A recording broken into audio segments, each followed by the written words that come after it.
पितृदोष है ये आपको कैसे मालूम पड़ेगा?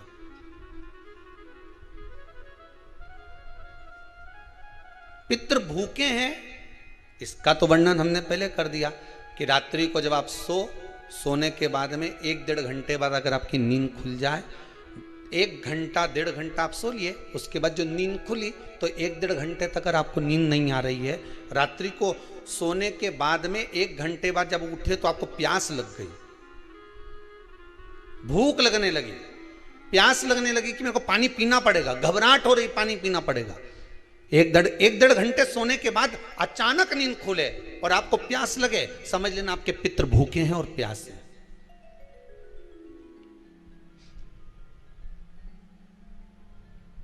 वो भूखे और प्यासे हैं, उनको जल की जरूरत है।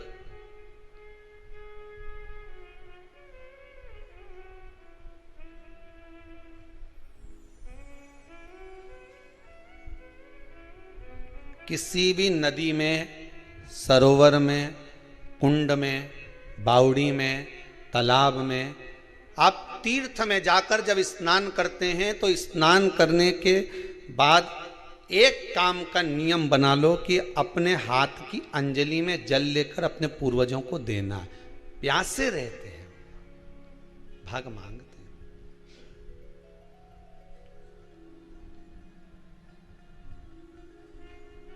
भाग प्राप्त करना। 3 वृक्ष पितरों के तुल्य हैं। नैमिषारण्य की कथा में भी कहा था 3 वृक्ष पितरों के तुल्य हैं। पहला पीपल, दूसरा वट वृक्ष, तीसरा बेलपत्र का वृक्ष। ये पितरों के तुल्य हैं।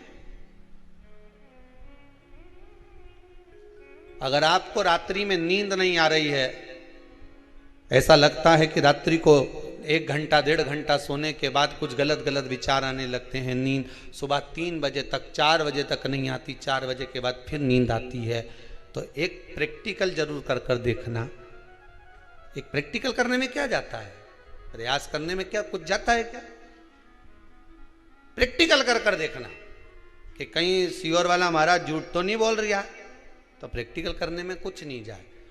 1 लोटा पानी लो, उसमें थोड़ा सा कच्चा दूध डाल लीजिए, श्राद्ध पक्ष चल रहा है, बेलपत्री का पेड़ या पीपल का पेड़ या बट का पेड़, इन पेड़ के नीचे ले जाकर उस दूध को दोपहर में सुबह 10 बजे से लेकर 12 बजे के बीच में ले जाकर चढ़ा दीजिए। रात्रि को फिर ना आपको प्यास लगेगी, ना भूख लगेगी, नींद एक बार लगी तो सुबह ही खुलेगी। प्रैक्टिकल करने में क्या जाता है? पानी डालने में तुम्हारा कुछ जाएगा? अरे बोलो तो सरी, हमें 10 रुपया का दूध जरूर उसमें, और तुम इतनी चतुर हो, इतना सारा दूध थोड़ी डालोगी, तुम 2 चिल्ला डालोगे। कहाँ तुम इतना डालने वाली हो है?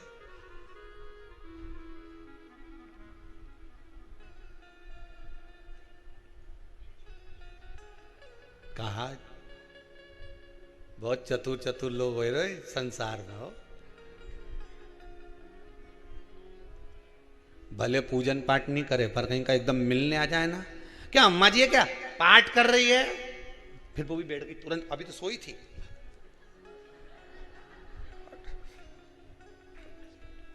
तुरंत। क्या पंडित जी हैं क्या, उनसे थोड़ा काम है, अभी माला जप रहे हैं, मालूम पड़े पंडित जी तो आराम से सेव फल खा रहे थे। अब प्लेट सोफा के नीचे घुसे,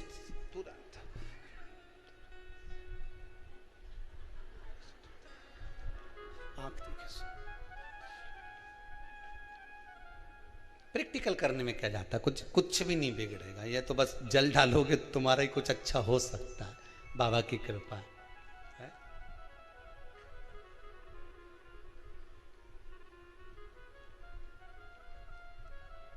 तीन वृक्ष पितरों के तुल्य हैं। पहला जम के बोलिए पीपल, दूसरा बट वृक्ष, तीसरा बेलपत्री का वृक्ष। तीनों। पीपल के वृक्ष में 52,000 ब्राह्मण एक साथ निवास करते हैं, इसलिए पितृतुल्य है। बट वृक्ष ब्रह्मा जी के मस्तक से बना, इसलिए पितृतुल्य है। और बेलपत्री का वृक्ष माता पार्वती जी के अश्रु से बना। जब आंसू गिरे थे माता जगत जननी जगदम्बा पार्वती के, उस समय पर पितृलोक में हलचल उत्पन्न हो गई थी। हमारी नातिन की आंख में आंसू कैसे आ गए? मैनावती की पुत्री है,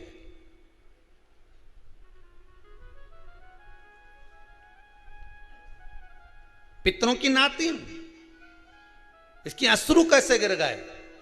पार्वती जी ने कहा ये आंसू नहीं, मेरा पुण्य भाग प्रकट करती हूं बेलपत्री के रूप में। तो पितरों ने वर दिया था कि ये बेलपत्री का वृक्ष हमारा आशीर्वाद है, इसके नीचे अगर कोई दीप लगाता है, शिव को स्पर्श कर चढ़ाता है, उसके पितरों की शांति होगी। हम स्वयं उसको आशीर्वाद देने के लिए पधारेंगे। बेलपत्र का वृक्ष पितृतुल्य।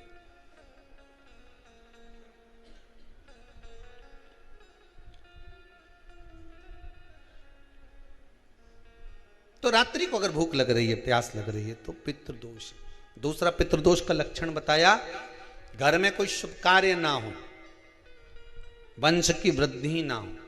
1 रुपये कमाओ, 1.25 रुपये खर्च हो रहे हैं, पैसा 10 जगह से कमाई आ रही है पर घर में टिक नहीं पा रही है, आया गया, पितृदोष है। जरा सी कटोरी पड़ी है, उसके पीछे विवाद चालू हो जाए, पानी ढुल गया उसके पीछे विवाद हो जाए, या छोटी छोटी बात में घर में क्लेश मचा हुआ है, पितृदोष है। समझ लो हमारे पूर्वज हमसे खुश नहीं, प्रसन्न नहीं।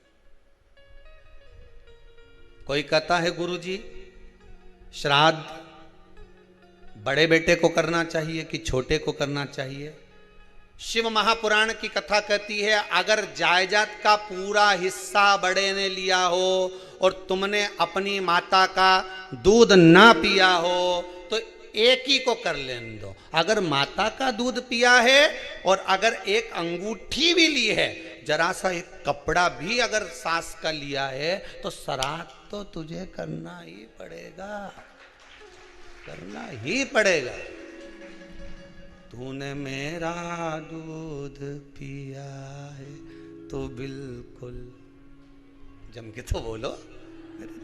अगर तुमने उनका कुछ खाया है तो अब एक काम और हो सकता है, गुरुजी वो श्राद्ध अगर हम नहीं करें और बड़े भैया करें और हम उन्हीं के यहाँ चले जाएं तो चले जा, मना कौन कर रहा है? पूड़ी का तेल तू ले जा, खीर का दूध 2 थैली तू खरीद के ले जा। जितना वहां वो सेवा करे उतनी सेवा तुम करो। गलत है क्या? जायदाद का भी तो हिस्सा किया था। सुई की नोक के बराबर नहीं धुआं ने, ईंट इधर खसकी है तो हमारी इधर खसका दीजिए। हमारी बसियत में इतना लिखा है तो फिर बसियत में ये भी लिख के जाना चाहिए था। मैं तो क्यों सबके, तुम डरो मत ही रहे एक भी। जब छोरा छोरी के जब सब सामान, प्रॉपर्टी दो ना, जमीन दो ना, जायदाद दो ना, सारा सामान छोरा छोरी के दो, तो उनके लिख के भी जाओ कि हमारी श्राद्ध कर दे अच्छे से, नहीं तो भूतड़ी बन के सताऊंगी।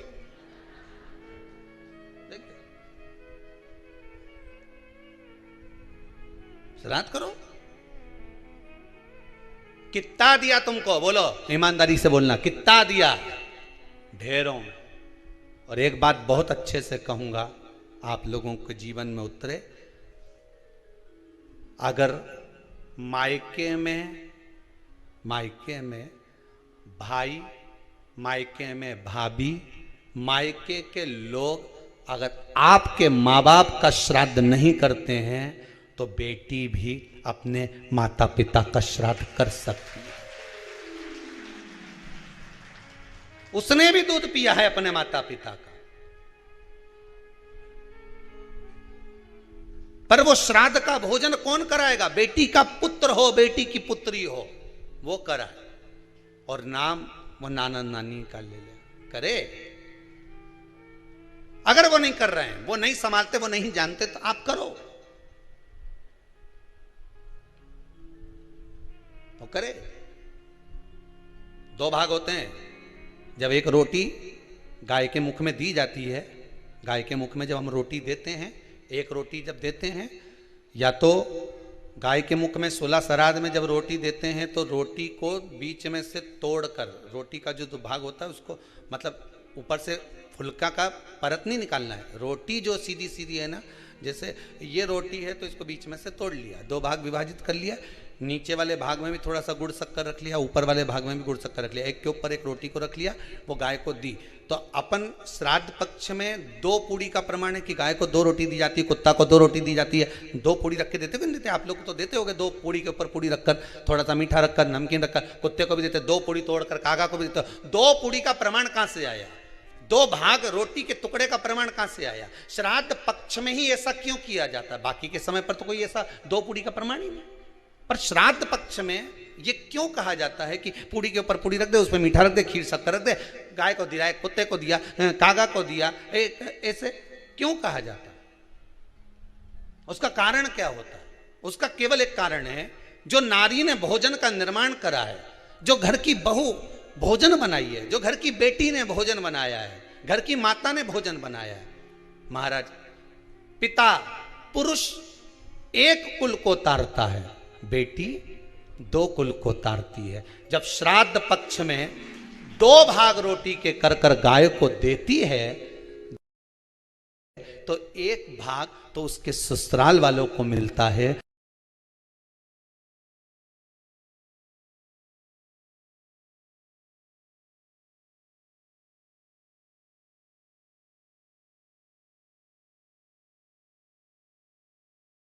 मायके को भी मिले, ससुराल को भी।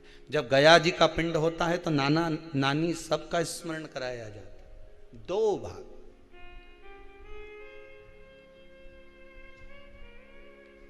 पुण्यता प्राप्त। अब लोगों को मालूम तो है नहीं कि 2 पूड़ी क्यों रखते हैं, उसका कारण वर्णित है शास्त्रों। दोनों पक्ष तारने के लिए, दोनों पक्ष का स्मरण कराने के लिए। महाराज, बिंदु प्रेत योनि में पड़ा, चंचुला देवी उनके मोक्ष का प्रयोजन कर रही है, प्रयास कर। क्या करा जाए कि इनको मोक्ष मिल जाए? कहा शिव महापुराण की कथा। पार्वती मैया की सहेली बन गई और पार्वती मैया ने शिव महापुराण में प्रेत योनि से मुक्त होने के लिए कहा, तुम रुका जी के यहाँ जाओ, देवऋषि नारद के पास जाओ। नारद जी ने तुमरुका जी के पास भेज दिया। क्यों? नारद जी जानते हैं मैं कथा नहीं कह सकता, मैं कथा सुन सकता हूं पर कह नहीं सकता। कहने के लिए मुझे बैठना पड़ेगा, सुनने के लिए हो सकता है कि मैं चले जाऊं, वापिस आकर बैठ जाऊं।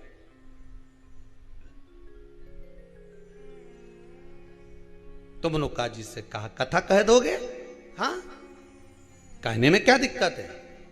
मेरे पति को प्रेत योनि से मुक्त करना है। तुमरुका जी बोलते हैं केवल तुम्हारा पति प्रेत योनि से मुक्त नहीं होगा। तुमरुका जी ने शिव महापुराण में कहा, सुनो चंचुला देवी, केवल एक व्यक्ति शिव पुराण से नहीं तरता, इस बिंदुक जैसे ना जाने कितने प्रेत इस वायुमंडल में घूम रहे होंगे, ना जाने कितने पितर, ना जाने कितने आहूत, ना जाने कितने वासुक इस वायुमंडल में घूम रहे होंगे। तुम्हारा पति तुमको दिखा नहीं, तुम्हारा बिंदुक तुम्हें कभी नजर आया नहीं, फिर कारण क्या था? बस मन में शांति नहीं है। घर में सारा सुख है पर हृदय में शांति नहीं, समझ लो पितृदोष है। क्या करा जाए? फिर क्या करोगे? महाराज, हृदय शांति, हृदय शांति। केवल एक अकेला बिंदुक शिव महापुराण की कथा सुनकर नहीं तरेगा। तुमरुका जी कहते हैं जिस समय पर मैं शिव महापुराण की कथा कहूंगा, सुनो चंचुला देवी, इस संसार के इस भूमंडल पर मृत्यु लोक में जितने भी जीव इस संसार सागर में भटक रहे होंगे, शिव महापुराण की कथा सुनकर वो भी तर जाएंगे। ये अकेली बिंदु को तारने वाली नहीं है। इस मृत्यु लोक में जो विराजमान, आज भी नियम है महाराज, श्राद्ध का भोजन टेबल पर नहीं कराया जाता। श्राद्ध का भोजन ब्राह्मण को कुर्सी पर बिठाकर नहीं कराया जाता। श्राद्ध का भोजन किसी जाता। श्राद्ध का भोजन आज भी प्रमाण है कि ब्राह्मण के लिए भूमि पर आसन लगना चाहिए और जमीन पर बैठकर कराना चाहिए। तब क्यों? क्योंकि इस भूमि पर बैठकर जब भोजन कराएंगे, इसी भूमि से ना जाने कितने पितृ गए, कितने तर्पण हुए, कितनी तिलांजलि हुई, इसी भूमि से, इस रज से, इस कण से ना जाने कितने जीव चल गए। अब लकड़ी पर या टेबल पर या कुर्सी पर बैठकर ब्राह्मण को भोजन कराने का प्रमाण नहीं है। अब आपका फैशन ज्यादा हो गया तो बात दूसरी है। पंडित जी ऊपर बैठ के खा लोगे क्या? पंडित जी तो बोल देंगे अच्छा है, खिला दो।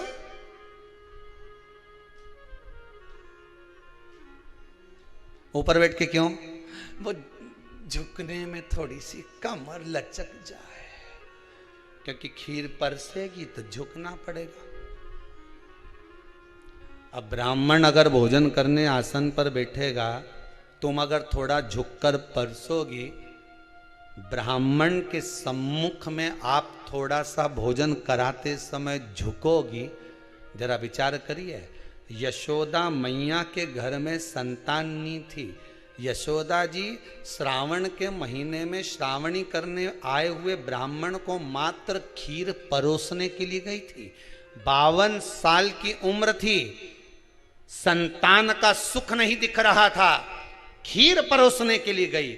उतनी देर में ब्राह्मणों ने देखा इनके घर में संतान नहीं है, पुत्र भव कह दिया। और यशोदा जी के पति श्री नंदराय जी कह रहे हैं कि बाबा मैं 60 का या 55 की, बाल हो गए धोले, और तुम कह रहे हो पुत्र होगा।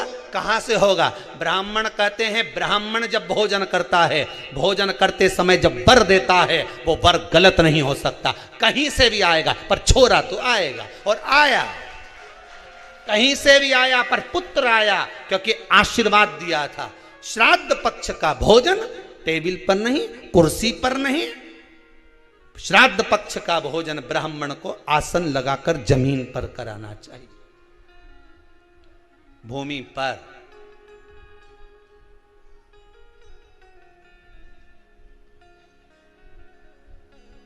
अब आजकल के ब्राह्मण भी थोड़े नीचे,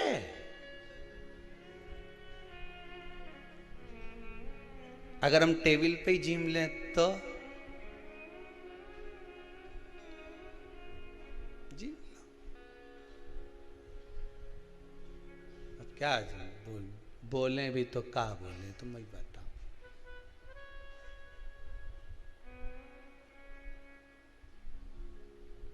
थोड़ा सा भाग भूमि का हो महाराज। तर्पण तिलांजलि सब भूमि पर।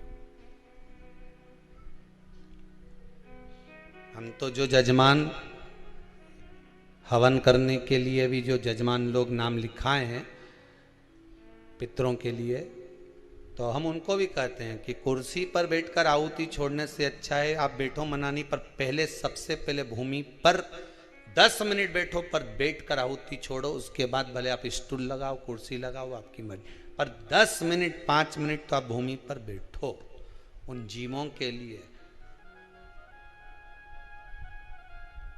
उन जीवों के।